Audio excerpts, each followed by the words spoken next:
Hello दोस्तों, आपका इस वीडियो में स्वागत है।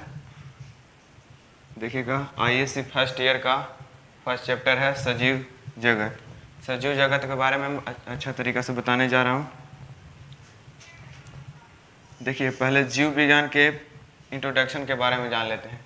देखिए, जीव विज्ञान बताता है, जीव विज्ञान का वह शाखा है जिसके अंतर्गत जंतुओं एवं वनस्पतियों का अध्ययन किया जाता है।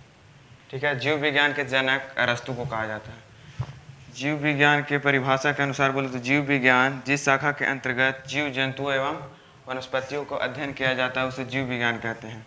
अब जीव विज्ञान के इस फर्स्ट चैप्टर सजीव जगत में आप लोग को अच्छा तरीक़ा से बताने जा रहा हूँ। इस सजीव के लिए सबसे पहले जो लक्षण है उसको बताऊँगा, आगे उसका बढ़िया से इंट्रोडक्शन जानते हैं। देखिए,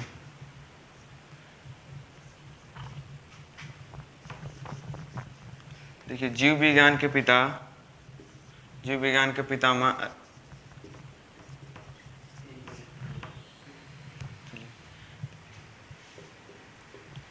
देखिए, जीव विज्ञान के पितामह को अरस्तु कहा जाता है। अरस्तु को जीव विज्ञान के पितामह इसलिए कहा जाता है कि सर्वप्रथम जीव विज्ञान के बारे में बताने वाला पहला वैज्ञानिक थे अरस्तु। अरस्तु बताएं पेड़ पौधों एवं वनस्पतियों को अलग अलग भागों में बांटे, इसलिए इनको जीव विज्ञान का पितामह कहा जाता है। इनका जन्म 384 ईसा पूर्व में हुआ था। 384 ईसा पूर्व में हुआ था। और ये जीव विज्ञान के बारे में बहुत सारे जीव जंतुओं को अलग अलग और विभाजित किए, इसलिए इनको जीव विज्ञान के पिता कहा गया। और जीव विज्ञान को इन्होंने दो भागों में बांट दिया। जीव विज्ञान को दो भागों में बांटा, एक है वनस्पति विज्ञान तथा दूसरा है जंतु विज्ञान। अब देखिए, वनस्पति विज्ञान भी जीव विज्ञान का एक भाग है और जंतु विज्ञान भी एक जीव विज्ञान का भाग है। वनस्पति विज्ञान में केवल पेड़ पौधों एवं वनस्पतियों का ही अध्ययन किया जाता है। किसका अध्ययन किया जाता है? पेड़ पौधों एवं वनस्पतियों का ही अध्ययन किया जाता है वनस्पति विज्ञान में। वनस्पति विज्ञान के जनक, इसको मिटाते हैं, वनस्पति विज्ञान के जनक थियोफ्रेटस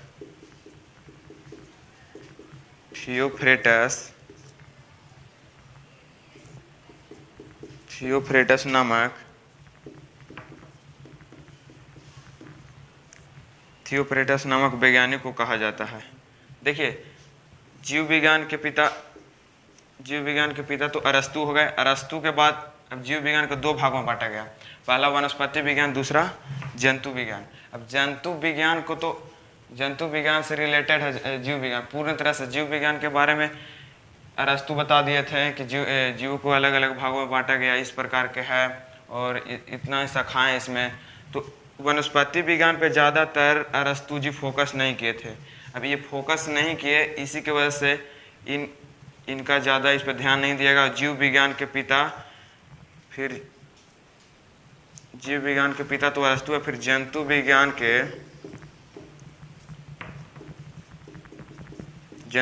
के पिता फिर अरस्तु को कहा जाता है। अरस्तु को कहा जाता है जंतु विज्ञान के पिता। अब आते हैं अपना टॉपिक पे। अब जीव विज्ञान को दो भागों में डिवाइड किया गया, एक जंतु विज्ञान और एक वनस्पति विज्ञान। वनस्पति विज्ञान के थियोफ्रेटस जनक हैं और जंतु विज्ञान के हैं अरस्तु। अब इस चैप्टर के बारे में कुछ जानते हैं। देखिए, इस चैप्टर में सजीव जगत, सजीव यानी वैसा जीव जिसमें जान हो, चल सकता है, वृद्धि कर सकता है, ग्रोथ कर सकता है, उसे सजीव कहते हैं। और जगत यानी उसका पूरा दुनिया क्या है, उसका जग क्या है, उसको बारे में जानना है। अब इस चैप्टर के अंतर्गत आगे देखते हैं कि सजीव कैसे चलते हैं, कैसे आगे बढ़ते हैं, उसको बता रहे हैं। किसी भी जीव को सबसे पहले खड़ा होने के लिए कोशिका का जरूरत होता है। सबसे पहले किसका जरूरत होता है? तो कोशिका का जरूरत होता है। अब कोशिका, देखिए कोशिका है क्या? कोशिका का देखिए डिफिनेशन है कि जीवों के संरचनात्मक एवं क्रियात्मक इकाई को कोशिका कहते हैं। क्या कहते हैं? जीवों के संरचनात्मक एवं क्रियात्मक इकाई को कोशिका कहते हैं। जैसे देखिए, जीव जब कोई रचना करेगा, कोई रचना या कार्य करेगा, तब उस जीव का क्या होगा? विकास होगा। क्या होगा? विकास होगा। जब कोई जीव विकास करेगा तब तो वो चल पाएगा। जैसे देखिए, अब आगे पढ़ेंगे कोशिका क्या है, कोशिका का प्रकार क्या है, अब बताते हैं। अब कोशिका में आते हैं। अब कोशिका के इंग्लिश नाम को कहते हैं क्या? इंग्लिश में कोशिका के बोले तो सेल कहते हैं। क्या कहते हैं? सेल कहते हैं। अब इसका इंग्लिश नाम सेल है, पर कोशिका के टेक्निकल नाम, कोशिका के टेक्निकल नाम जो है उसका साइटो बोलते हैं। क्या बोलते हैं? साइटो। कोशिका के टेक्निकल नाम को क्या बोलते हैं? साइटो बोलते हैं। अब कोशिका के जब टेक्निकल नाम को साइटो बोलते हैं तो कोशिका के अध्ययन को क्या बोलते हैं? तो कोशिका के तो टेक्निकल नाम साइटो है, अध्ययन को लॉजी बोला जाता है। तो साइटो प्लस लॉजी, तो कोशिका के अध्ययन को क्या बोलेंगे?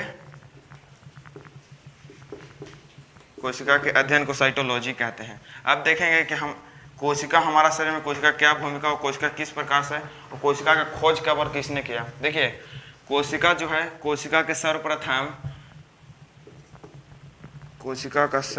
खोज रॉबर्ट हुक नामक वैज्ञानिक ने 1665 ईस्वी में किया। कितने में किया? 1665 ईस्वी में कोशिका का खोज कौन किया? रॉबर्ट हुक ने। अब कोशिका का खोज एक सरल सूक्ष्मदर्शी द्वारा कोशिका का खोज जूम करके जब देखा गया, कोशिका का जब कोई सेल में, तो उसको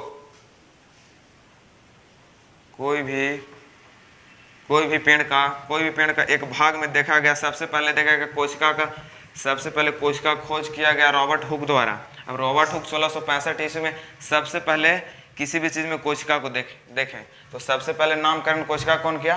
तो रॉबर्ट हुक किए, 1665 ईस्वी में किए। अब जो रॉबर्ट हुक 1665 ईस्वी में किए, तो कोशिका के केवल मृत कोशिका खोज किए। किसका किए? मृत कोशिका के। रॉबर्ट हुक केवल मृत कोशिका के खोज किए हैं। तो अब मृत कोशिका केवल खोज किया, फिर जीवित कोशिका पर कौन खोज किया? देखिए, जीवित कोशिका का खोज एन वॉन लीवेनहॉक ने किया था। जीवित कोशिका का खोज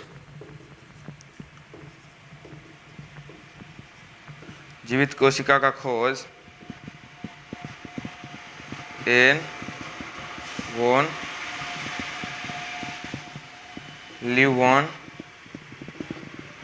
लीवेनहॉक ने किया था।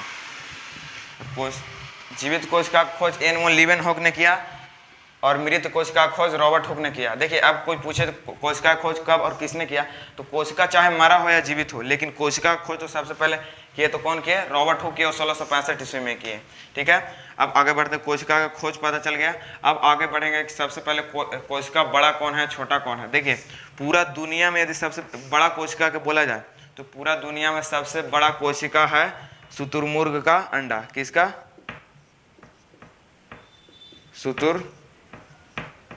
शुतुरमुर्ग का अंडा जिसे डिम्ब भी कहते हैं।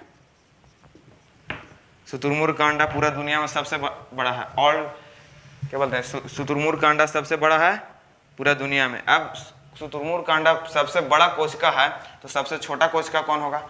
अब सबसे छोटा जो कोशिका होगा उसे माइकोप्लाज्म बोलते हैं। क्या बोलते हैं? माइकोप्लाज्म सबसे छोटा कोशिका है। ये पूरा दुनिया की बात करें। लेकिन अब मानव के शरीर में सबसे छोटा और बड़ा कोशिका कौन होगा?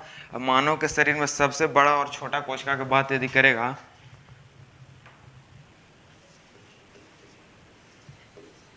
मानव में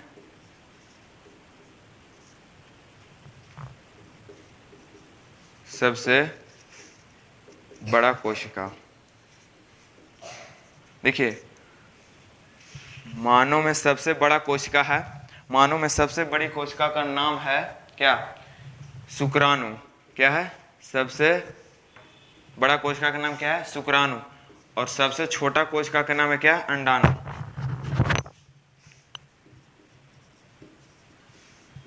शुक्राणु मानव में सबसे बड़ा कोशिका, लेकिन अब सबसे छोटा कोशिका का नाम क्या है? अंडाणु, जो स्त्रियों का ही अंग है। क्या है?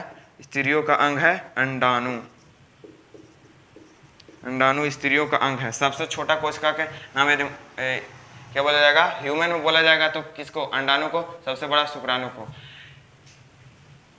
सॉरी, यहाँ थोड़ा सा डाउट हो रहा, देखिएगा, सबसे बड़ा कोशिका होता है अंडाणु, सबसे बड़ा कोशिका जो स्त्रियों का एक जनन अंग है, जनन में सबसे पहले भाग लेता है अंडाणु, और सबसे छोटा कोशिका की बात करेगा, सबसे छोटा की बात करेगा तो शुक्राणु होगा जो पुरुषों में पाया जाता है। अब अंडाणु और शुक्राणु ये दोनों जनन अंग है, यही अगर जनन करके फर्टिलाइजेशन की क्रिया, निषेचन की क्रिया पूर्ण करता है तो संतान उत्पत्ति होती है। अब देखिएगा ये कोशिका हो गया। अब पढ़ेंगे आगे कि कोशिका मानव के शरीर में सबसे लंबा कोशिका कौन है, क्या है सबसे लंबा कोशिका। देखिए सबसे लंबा कोशिका के बारे में बता रहे हैं। देखिए मानव के शरीर में सबसे लंबा कोशिका होता है न्यूरॉन। कौन होता है, न्यूरॉन कोशिका। ये न्यूरॉन कोशिका हमारा मस्तिष्क यानी ब्रेन में पाया जाता है। और जब हमारा इस ब्रेन में जब पाया जाता है, देखिएगा आगे बताएंगे। कोशिका बड़ा हो गया, सबसे बड़ा कोशिका होगा अंडाणु। मानव की बात करें, मानव में सबसे बड़ा कोशिका होगा अंडाणु जो स्त्रियों के जनन अंग है। तो सबसे छोटा कोशिका जो पुरुषों में पाया जाता है शुक्राणु, ये पुरुषों का जनन अंग है। लेकिन सबसे लंबा कोशिका कौन है, तो ये न्यूरॉन है जो हमारा माइंड में पाया जाता है। ठीक है, अब आगे बताते हैं कि बड़ा और लंबा में अंतर बताते हैं। जैसे देखिए सबसे बड़ा कोशिका कौन है और सबसे छोटा कोशिका कौन है। अब ये तो हो गया, लेकिन अब सब लंबा और बड़ा समझना है। जैसे देखिए दिल्ली का कुतुब मीनार है वो लंबा कोशिका है। ठीक है, ये दिल्ली का कुतुब मीनार है, क्या है, लंबा कोशिका है। और दिल्ली का लाल किला जो है वो बड़ा है, दिल्ली का कुतुब मीनार है वो छोटा है। ये हो गया बड़ा और छोटा कोशिका में अंतर। तो उसी तरह से हमारा शरीर में होता है, न्यूरॉन कोशिका होता है, बहुत लंबा होता है। अब न्यूरॉन कोशिका जो हमारा मस्तिष्क में पाया जाता है, और सबसे छोटी कोशिका का नाम क्या है, शुक्राणु, जो पुरुषों में पाया जाता है। अंडाणु होता है, वो सबसे बड़ा कोशिका होता है मानव में। तो ये होता है कहाँ, ये स्त्रियों में पाया जाता है। ठीक है, अब आगे बढ़ते हैं। अब कोशिका का क्या काम है हमारे शरीर में, कोशिका विभाजन कैसे होता है। ठीक है, देखिए अगला टॉपिक है कोशिका विभाजन।